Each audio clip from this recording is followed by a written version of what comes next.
You know, I think that clock's actually changing times. Anyways, guys, welcome back to episode 3 of the Stanley Parable. If you haven't seen the previous two episodes, make sure you go back and watch them. This series is so much fun. I am having a blast.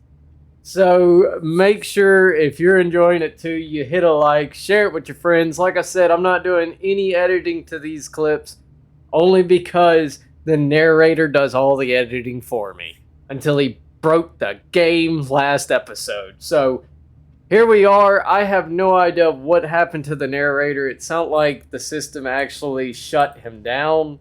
Uh, we're back in our office. This is the fourth reset, I think. I can't remember. I was too busy focused at the board. I'm pretty sure this is the fourth.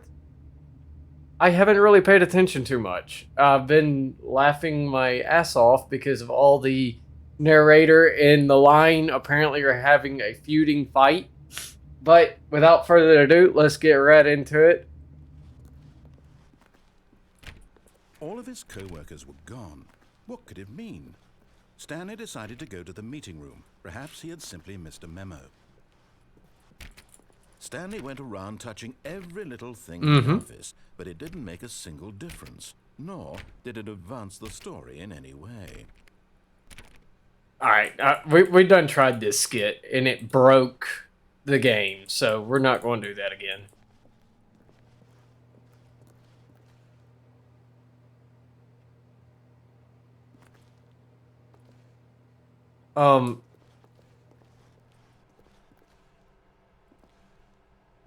Guys, I swear, I did not restart the game, but it definitely is seeming a lot like episode 1. When Stanley came to a set of 2 open doors, he entered the door on his left.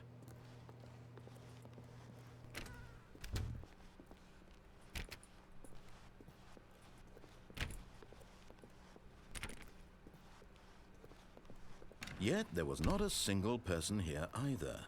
Feeling a wave of disbelief, Stanley decided to go up to his boss's office, hoping he might find an answer there.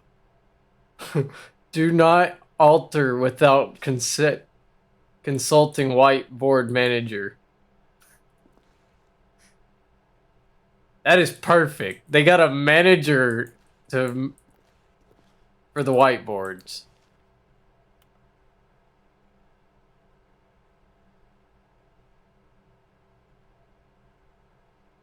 And Jim. Jim ain't got a name, ain't got a number. Go Jim.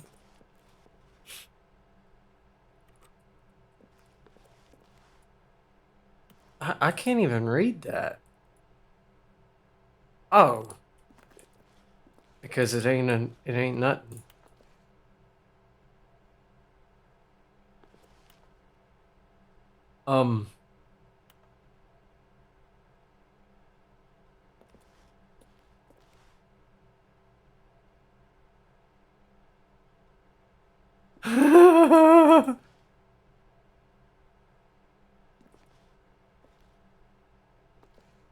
If you ever find yourself in a conflict with another... Oh, what the hell? I guess I'm not meant to read that. Okay, well, anyway, let's keep going. Won't never get over that. A door opened!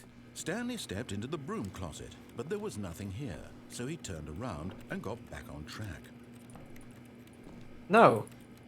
There's gotta be something in here. We gotta break them screens. There was nothing here.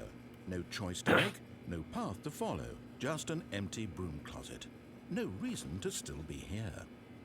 Okay, Mr. Narrator, okay. Coming to a staircase, Stanley walked upstairs to his boss's office. I'm not going to go see the boss. Nope. Nope. Nope. I'm out. Stanley just couldn't do it. He considered the possibility of facing his boss. Admitting he had left his post during work hours, he might be fired for that. And in such a competitive economy, why had he taken that risk? All because he believed everyone had vanished. His boss would think he was crazy.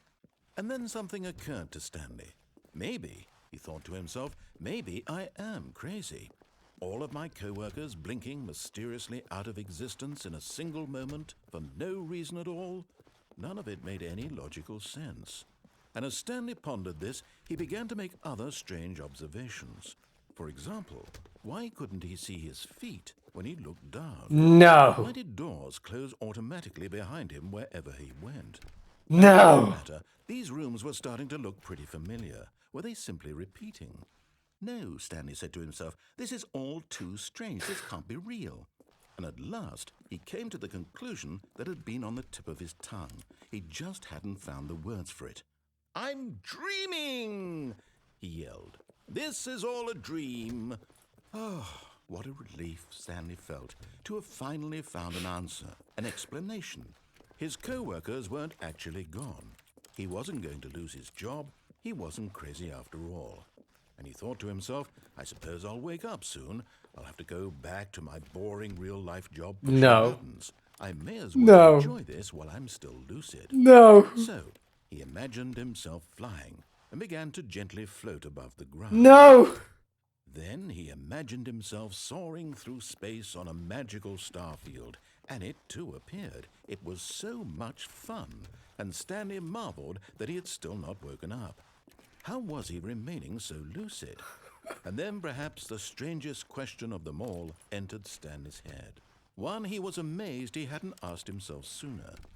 Why is there a voice in my head dictating everything that I'm doing and thinking? Now the voice was describing itself being considered by Stanley, who found it particularly strange. I'm dreaming about a voice describing me, thinking about how it's describing my thoughts, he thought. And while he thought it all very odd and wondered if this voice spoke to all people in their dreams, the truth was that, of course, this was not a dream. How could it be?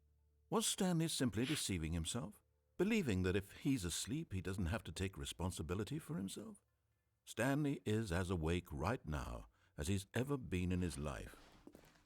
Now, hearing the voice speak these words was quite a shock to Stanley. After all, he knew for certain, beyond a doubt, that this was in fact a dream. Did the voice not see him float and make the magical stars just a moment ago? How else would the voice explain all that? This voice was a part of himself too. Surely, if he could just... He would prove it. He would prove that he was in control, that this was a dream. No. He closed his eyes gently. Oh, and okay. He invited himself to wake up. He felt the cool weight of the blanket on his skin, the press of the mattress on his back, the fresh air of a world outside this one. Let me wake up, he thought to himself. I'm through with this dream. I wish it to be over. Let me go back to my job. Let me continue pushing the buttons.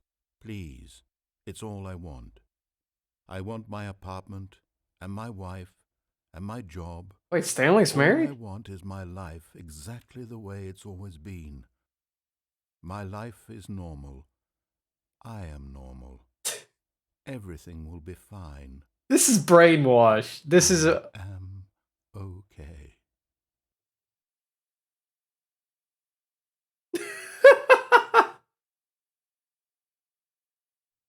Stanley began screaming. Please, someone, wake me up. My name is Stanley. I have a boss. I have an office. I am real. Please, just someone tell me I am real. I must be real. I must be. Can anyone hear my voice? Who am I? Who am I? And everything went black. No.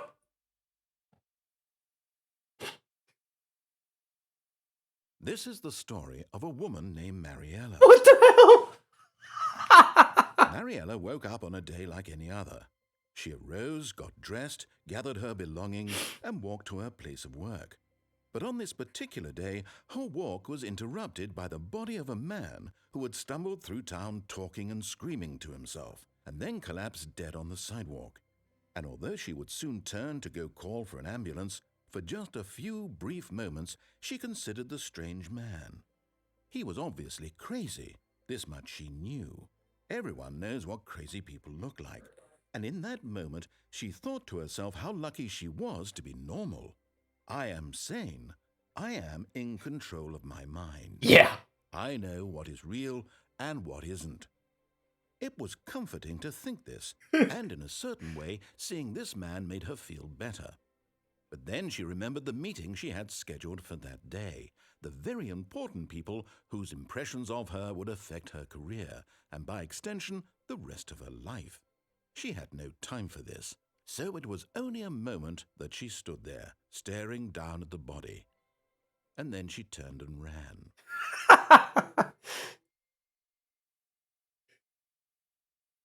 She just turned and ran away.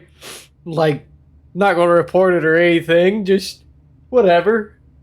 I should have got the monologue to yell at her to like and subscribe to Smooth Pyro on YouTube.com. But oh well, guys. Well, that's episode 3. Be sure to keep that bell notification on so you don't miss episode 4. If you haven't, and for some reason watch this before watching episode 1 and 2, please go back, watch it. It's getting horrible. I knew it was coming the second he said that he closed this, or he was starting to feel insane. I'm like, okay, this is going to take a dark turn. But I was not expecting that. Guys, make sure you like and subscribe. Share with friends if they like games like this. I'm enjoying the hell out of this. I'm deeply terrified of what might come in episode 4, but anyway, this has been a lot of fun, guys. Make sure you like, make sure you comment what you think's going to happen at the end. Please don't do no spoilers. Don't Google what happens or nothing. But this has been a lot of fun. Alright, guys, so I will catch y'all in episode 4. Thank you so much, and y'all have a good day.